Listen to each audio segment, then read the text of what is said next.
Good day, friends. It is me, HLModTech, and as you know, I am a teacher and I teach with Google Classroom.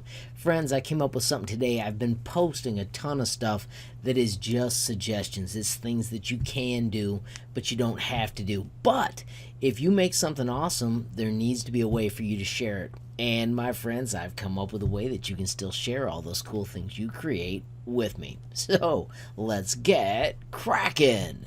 So my friends, it is so simple. I am just creating an assignment called the fridge.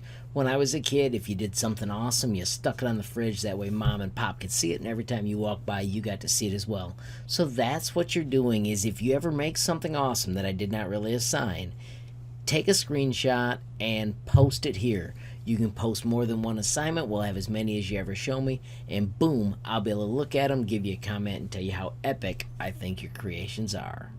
There won't be any points, there won't be any due dates, there'll just be times where I send you a comment saying, oh my gosh, that was incredible.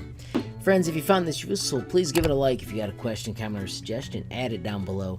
If you haven't subscribed yet, what are you waiting for? Smash that subscribe button, and last but not least, hit that notification bell if you want to be first to know when there's a brand new video from me, HLModTech. Thanks for watching, have a great day.